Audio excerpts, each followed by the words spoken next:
Hello दोस्तों, technical classes के online classes में आपका स्वागत है। मेरा नाम सुरेंद्र कुमार है और मैं आपको मैन्युफैक्चरिंग इंजीनियरिंग 1 पढ़ाऊंगा, जो आपके थर्ड सेमेस्टर का बहुत ही इंपॉर्टेंट पेपर है। अब आप ब्रांच में इंटर करने जा रहे हैं। अभी तक आप कॉमन पेपर पढ़ रहे थे, अब आप ब्रांच में इंटर करने जा रहे हैं, तो आप अपने मैकेनिकल इंजीनियरिंग सब्जेक्ट के बारे में पढ़ेंगे। तो उसमें हमारा ये मैन्युफैक्चरिंग इंजीनियरिंग 1 बहुत ही इंपॉर्टेंट प्ले रोल करेगा और इसका सब्जेक्ट कोड हमारा है 20-25-304।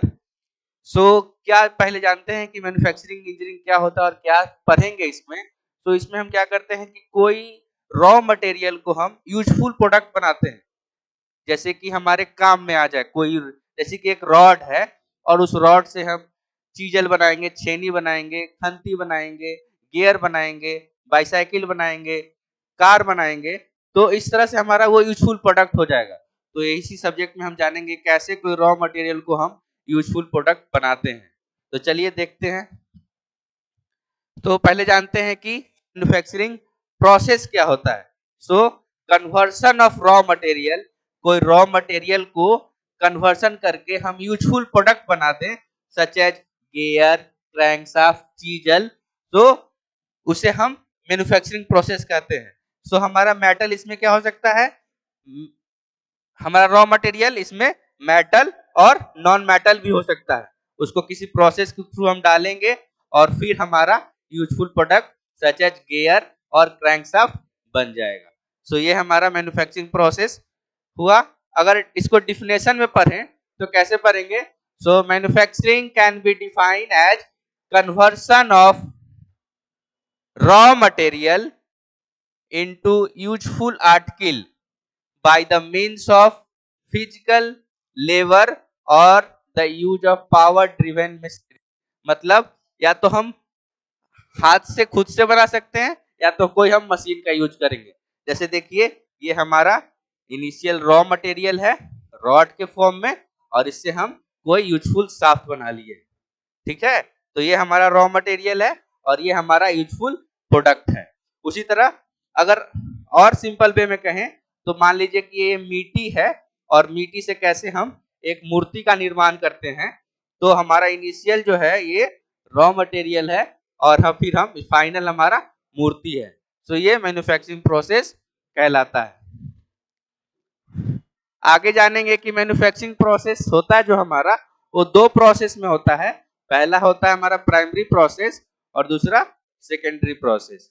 प्राइमरी प्रोसेस में हम क्या करते हैं, उस रॉ मटेरियल के शेप और साइज को चेंज करेंगे और फिर सेकेंडरी प्रोसेस में जो शेप साइज हुआ है हमारा उसको फिनिशिंग करते हैं, उसको शेपिंग देकर उसको फिनिशिंग करते हैं।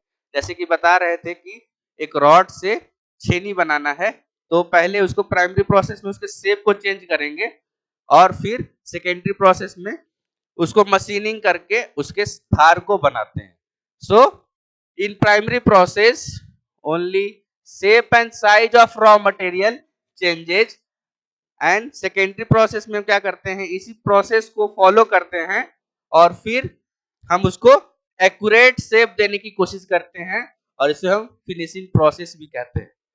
तो अब जानेंगे कि प्राइमरी प्रोसेस में कौन कौन सा प्रोसेस हमारा आता है। तो इसमें आता है हमारा फॉर्मिंग प्रोसेस। फॉर्मिंग प्रोसेस देख रहे हैं, कुछ शेप को फॉर्म कर देना, चेंज कर देना। तो इसका डिफिनेशन क्या है, it is a process in which mostly metal undergo plastic deformation. एक होता है इलास्टिक डिफॉर्मेशन और एक होता है प्लास्टिक डिफॉर्मेशन। इलास्टिक डिफॉर्मेशन मतलब कोई रॉ मटेरियल है, उसको हम खींचते हैं, रबर, जैसे कि रबर को खींचेंगे तो फिर अपना वो शेप ले लेगा, तो वो हमारा इलास्टिक हुआ। लेकिन प्लास्टिक में क्या होता है कि अगर उसमें हम फोर्स लगाएं तो वो अपना पुराना शेप नहीं ले पाता है, वो फिर नया शेप ले लेता है। तो इसमें हम प्लास्टिक डिफॉर्मेशन करते हैं and obtain the shape and size required by the application of appropriate stress such as compression, shear और टेंशन। मतलब कोई शेप है, उसमें हम कोई फोर्स, शियर फोर्स लगा के, टेंशन फोर्स लगा के उसको शेप को परमानेंटली चेंज कर देते हैं। और इसमें हम क्या करते हैं कि no material is remove, material इसमें रिमूवल नहीं होता है, बस उसके शेप को हम चेंज कर देते हैं। जिसका एग्जांपल है फोर्जिंग, रोलिंग, एक्सट्रूशन, ईटीसी। तो देखते हैं कि फोर्जिंग में कैसे होता है। तो आप देखे होंगे गांव में लोहार को, वो क्या करता है, कोई रॉ मटेरियल लेता है और उसे पीट पीट कर कोई शेप बना देता है, तो उसे हम हैंड फोर्जिंग कहते हैं। इसमें देखिए कि एक रॉ मटेरियल को हैंड हैमर से पीट के उसको शेप दिया जा रहा है। लेकिन इंडस्ट्री में कैसे होता है, इंडस्ट्री में हम एक पावर हैमर का यूज करते हैं और फिर उससे हम कोई बड़ा बड़ा कंपोनेंट बना लेते हैं। तो ये हमारा फोर्जिंग का एग्जांपल हुआ। देखते हैं फिर रोलिंग में क्या होता है। सो रोलिंग में दो रोलर रहते हैं हमारे, और इससे हम एक इनपुट प्रोडक्ट डालेंगे और ये हमारा आउटपुट, मतलब उसके शेप को चेंज कर देता है। सो ये रोलिंग प्रोसेस हुआ। फिर यहाँ देखिए कि एक सीट है, और सीट मेटल से कैसे पाइप या हम ड्राम बनाते हैं। तो जो हमारा इनिशियल रॉ मटेरियल था वो सीट था, और फिर जो हमारा फाइनल प्रोडक्ट बन रहा है वो ड्राम के रूप में बन रहा है। सो इसमें हमारा ये सीट इनिशियल रॉ मटेरियल था। सो ये हमारा था। नेक्स्ट आता है हमारा प्राइमरी प्रोसेस में कास्टिंग प्रोसेस। सो कास्टिंग प्रोसेस को हम कह सकते हैं कि ढलाई करना। ठीक है, कोई चीज बनाना है, जिस चीज का बनाना है शेप, उसका ढलाई करना। तो कैसे ढलाई करेंगे, पहले एक गड्ढा बना देते हैं, जिस शेप का बनाना है ऑब्जेक्ट उसका गड्ढा बना देंगे, और फिर उसमें मोल्टन मेटल, पूरा लिक्विड वाला मेटल डालते हैं और ठंडा होने के लिए छोड़ देते हैं। फिर उसको ठंडा होने के बाद उसको निकाल लेते हैं। तो यही कास्टिंग प्रोसेस है। तो देखते हैं कि डिफिनेशन क्या है। It is a process in which liquid metal is usually poured into a mold माने गड्ढा, which contain a hollow cavity of a desired shape and allowed to solidify, और उसको ठंडा होने के लिए छोड़ देते हैं। जैसे देखिए कि ये वाला हमारा पैटर्न था, इस तरह का शेप बनाना है हमको, तो पहले उसको सैंड में ऐसे रैमिंग करके अंदर इंसर्ट कर देते हैं, और फिर ये वाले पैटर्न को निकाल कर ये गड्ढा देखिए इसमें बन गया, और फिर मोल्टेन मेटल को इसमें पोर किया जाता है, जो कि आप यहाँ साइड व्यू से देख रहे हैं। और ये हमारा यूजफुल प्रोडक्ट है इस तरह से। तो ये कास्टिंग प्रोसेस है। तो ये हमारा प्राइमरी प्रोसेस हुआ। अब हम जानेंगे कि सेकेंडरी प्रोसेस क्या होता है। तो सेकेंडरी प्रोसेस में हमारा आता है मशीनिंग प्रोसेस। मतलब अभी जो हम प्रोसेस कर रहे थे वो प्राइमरी प्रोसेस था। अब मशीनिंग प्रोसेस में हम क्या करेंगे कि हम उस रॉ मटेरियल के शेप को, साइज को चेंज कर दिए हैं, अब उसके एक्यूरेट शेप देने की कोशिश करेंगे, तो अब उसमें हम कटिंग करेंगे। तो it is a process in which material is cut to desired final shape and size. ठीक है, मतलब उसके शेप और साइज को हम फाइनल शेप देते हैं, जिसमें कि हम लेथ मशीन के बारे में पढ़ेंगे, ड्रिलिंग मशीन के बारे में पढ़ेंगे, मिलिंग मशीन के बारे में पढ़ेंगे। और ये सब जो मशीन है आपका इस सेमेस्टर में, आपके थर्ड सेमेस्टर में सब्जेक्ट में आपको डिटेल में पढ़ना है, lathe machine, drilling machine, milling machine के बारे में। सो कैसे मटेरियल रिमूव होता है लेथ पे वो देखते हैं। तो इस तरह से देखिए, पहले हमारा इनिशियल रॉ मटेरियल था, अब उसको कट करके हम डिजायर्ड शेप देने की कोशिश कर रहे हैं यूजिंग लेथ मशीन। फिर यहाँ पर देखिए कैसा वो पैटर्न हमारा शेप बन गया, और यहाँ पर शेपर मशीन से हम शेपिंग को, इस सरफेस को हम फ्लैट करने की कोशिश कर रहे हैं, और यहाँ पर एक गियर बना रहे हैं। सो ये सब हमारा मशीनिंग प्रोसेस है, जिसमें कि हम अपने वर्कपीस को डिजायर्ड शेप देते हैं बाय कटिंग प्रोसेस। नेक्स्ट आता है सेकेंडरी प्रोसेस में हमारा असेंबली प्रोसेस। मतलब अब हमको सबको जोड़ना है, मतलब हमारा डिफरेंट कंपोनेंट बन गया है, ठीक है, अब उस कंपोनेंट को असेंबल करेंगे, जोड़ेंगे। तो जोड़ने के लिए क्या करते हैं, हम वेल्डिंग कर सकते हैं, रिवेटिंग कर सकते हैं, सोल्डरिंग कर सकते हैं। तो पहले जानते हैं कि असेंबली प्रोसेस क्या होता है। So it is a process in which parts are added to a product.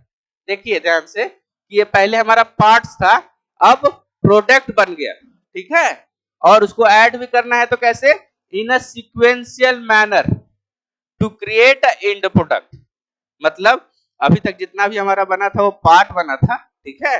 अब उसको हम प्रोडक्ट बनाएंगे जोड़ के। जैसे कि मान लीजिए कि बाईसाइकिल ही बनाना है, तो पहले चक्का दोनों बनाए, उस चक्का को जोड़ेंगे, तो डिफरेंट पार्ट को और उसको सीक्वेंस वाइज में जोड़ना है, ठीक है।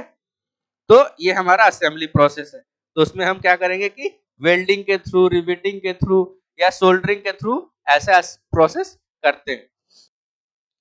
सो यहाँ देखिए कि हमारा दो पार्ट है, एक ये वाला पार्ट और ये पार्ट, इसको कैसे हम वेल्डिंग से ज्वाइनिंग कर रहे हैं। सो फिर देखिए हम गैस वेल्डिंग के थ्रू भी ज्वाइनिंग कर सकते हैं, ब्रेजिंग के थ्रू ज्वाइनिंग कर सकते हैं, और यहाँ पर हमारा देखिए सोल्डरिंग हो रहा है और ये हमारा रिवेटिंग प्रोसेस हो रहा है। तो ये सब हमारा जो है ये सब असेंबली प्रोसेस में आता है कि कैसे हम दो पार्ट या दो से अधिक पार्ट को कैसे असेंबल करके एक प्रोडक्ट बनाते हैं। सो असेंबली प्रोसेस है। अब हमारा लास्ट जो प्रोसेस सेकेंडरी प्रोसेस का आता है वो फिनिशिंग प्रोसेस आता है। सो इस प्रोसेस में हम क्या करते हैं कि हमारा जो फाइनल प्रोडक्ट बन गया है उसको हम एक्यूरेट फिनिशिंग देते हैं, ठीक है, ताकि हमारा जो प्रोडक्ट है वो पूरी तरह से उसका एम्पियरेंस अच्छा बने, चमचमा जाए, ठीक है, ताकि वो मार्केट में हमारा इजीली सेल हो जाए। और साथ साथ हम फिनिशिंग क्यों करते हैं, ताकि हमारा कोरोजन रेजिस्टेंस भी बढ़ जाए, केमिकल रेजिस्टेंस इंप्रूव हो जाए, वियर रेजिस्टेंस इंप्रूव हो जाए। तो ये सब करने के लिए हम क्या करेंगे, ग्राइंडिंग करते हैं, पॉलिशिंग करते हैं या पेंटिंग करते हैं। तो देखिए कि ये कैसे हमारा सारा प्रोडक्ट चमचमा रहा है, ठीक है।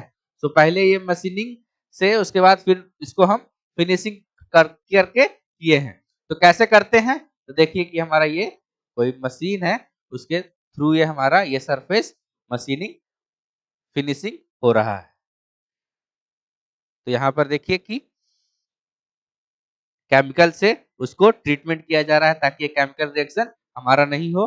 और फिर यहाँ पर देखिए कैसे ये ये सब ऑल हमारा था मैन्युफैक्चरिंग प्रोसेस में। अब हम जानते हैं कि आपके कोर्स में क्या कंटेंट है, क्या क्या आपको पढ़ना है, ठीक है। तो यूनिट 1 में आपको पढ़ना है कटिंग फ्लूइड और लुब्रिकेंट के बारे में, ठीक है। जब मशीनिंग प्रोसेस होता है तो क्या होता है कि हमारा हीट कटिंग होता है तो फ्रिक्शन जनरेट होता है, उस चलते हमारा वर्कपीस और टूल दोनों हीट हो जाता है। हीट होने के चलते क्या होगा कि हम अपने टूल को ठंडा रखेंगे, ठीक है। इसीलिए हम कूलेंट और लुब्रिकेंट का यूज करते हैं ताकि हमारा कटिंग टूल जो है वो अपना शार्पनेस को खत्म ना करे, ठीक है, और वो टूल लाइफ ज्यादा से ज्यादा चले। सेकेंड, उसी यूनिट में हम पढ़ेंगे लेथ मशीन के बारे में कि कितने तरह के लेथ मशीन होते हैं, उसके क्या क्या ऑपरेशन है, ठीक है, और क्या स्पेसिफिकेशन है, कितने तरह के ऑपरेशन हम लेथ मशीन में कर सकते हैं। तो basically lathe machine is the mother of all machine, और इसमें हम जितने भी मैकेनिकल ऑपरेशन होते हैं वो सारे ऑपरेशन कर सकते हैं, such as turning, grinding, boring, drilling, milling, everything can be performed on lathe machine. इसीलिए लेथ मशीन को मदर ऑफ ऑल मशीन कहा जाता है। सेकेंड यूनिट में हम जानेंगे ड्रिलिंग मशीन के बारे में और ब्रोचिंग मशीन के बारे में। तो ड्रिलिंग मशीन क्या करता है, हमारा कोई वर्कपीस में होल बनाता है, ठीक है, उस होल को हम बड़ा कर सकते हैं, उसको काउंटर सिंकिंग कर सकते हैं, ये सब जानेंगे हम ड्रिलिंग मशीन में। और ब्रोचिंग मशीन में हम कहे जानेंगे कि उस जो हमारा ड्रिल हुआ है उसको कैसे फिनिशिंग किया जाए, उसमें कैसे स्लॉट बनाया जाए, कैसे कीवेज बनाया जाए उसके ब्रोचिंग टूल को यूज करके।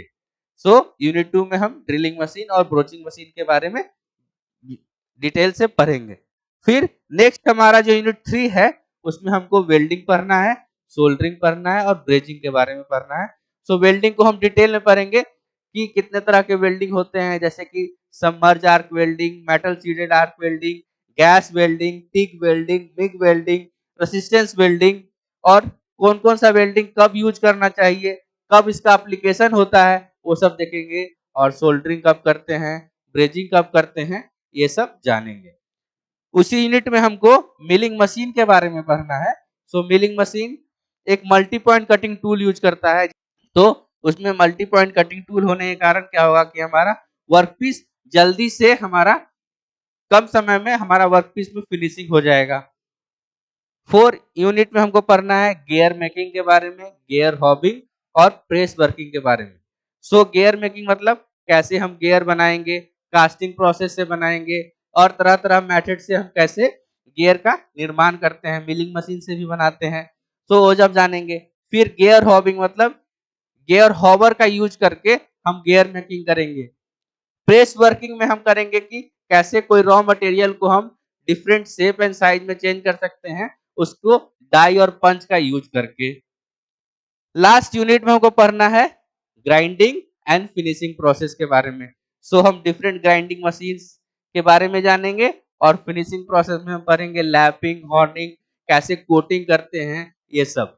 सो जो अभी पढ़ा रहे थे हमारा, सो ये वाला जो हमारा है लेथ मशीन, ये सब हमारा सेकेंडरी प्रोसेस में ही आता है सारा। तो सारा ये सब जितना भी आपका कोर्स है वो सब सेकेंडरी प्रोसेस के अंदर आता है, तो आपको सेकेंडरी प्रोसेस में पढ़ना है। नेक्स्ट जानते हैं कि कोर्स आउटकम क्या है, मतलब जब आप ये पूरा कोर्स कंप्लीट कर लेंगे तो आपको क्या ज्ञान होगा, क्या नॉलेज मिलेगा। So know and identify the basic manufacturing process for manufacturing different component, मतलब डिफरेंट डिफरेंट कंपोनेंट बनाने के लिए आपको कौन सा मैन्युफैक्चरिंग प्रोसेस यूज करना चाहिए। सेकेंड है operate and control different machine and equipment. जब आप ये पूरा कोर्स कंप्लीट कर लेंगे तो आप lathe machine, drilling machine, milling machine हर को ऑपरेट और उसको कंट्रोल करने के बारे में जान जाएंगे और उसके साथ साथ उसके इक्विपमेंट को भी हैंडल कर सकते हैं। नेक्स्ट आता है produce a job as per specified dimension and inspect the job for specified dimension. यहाँ देखिए स्पेसिफाइड डायमेंशन पर जोर दिया जा रहा है, मतलब जो भी बनाते हैं हम कंपोनेंट वो परफेक्ट शेप का होना चाहिए, तभी वो परफेक्टली फिट होगा। अगर थोड़ा सा कम बेस हो गया तो परफेक्टली फिट नहीं होगा, ढीला हो जाएगा। इसीलिए जो हम जो जॉब बनाते हैं वो परफेक्टली स्पेसिफाइड डायमेंशन का होना चाहिए और साथ साथ हम उसको चेक भी करते हैं कि हमारा वो सही डायमेंशन का बना है कि नहीं। और last select the specific manufacturing process for getting the desired type of output, मतलब कौन सा मैन्युफैक्चरिंग प्रोसेस को हम यूज करें जिससे कि हमारा ज्यादा बेनिफिट हो, डिजायर आउटपुट मिले, कम समय में हमारा प्रोडक्ट बन के तैयार हो जाए। और लास्टली हम सेफ्टी प्रैक्टिस के बारे में जानेंगे on while working on various machine, क्योंकि जब आप यहाँ से पढ़ लेंगे और कहीं प्लेसमेंट हो जाएगा आपका इंडस्ट्री में, तो आपको डिफरेंट मशीन को ऑपरेट करने के लिए दिया जाएगा, तो आपको सेफ्टी प्रिकॉशन के बारे में जानना है कि कैसे कब मशीन को ऑन करना चाहिए, कौन सा स्विच कब ऑन करना है, ये सब। सो ये हमारा कोर्स आउटकम है। अब लास्ट में थोड़ा मैं अपने बारे में बता देता हूँ 2 लाइन। सो मेरा नाम सुरेंद्र कुमार है और मैं एनआईटी पटना में टेक्निकल असिस्टेंट के रूप में काम करता हूँ। मैं वहाँ 2014 से बच्चों को फिटिंग शॉप, मशीन शॉप और वेल्डिंग शॉप का लैब क्लास करा रहा हूँ।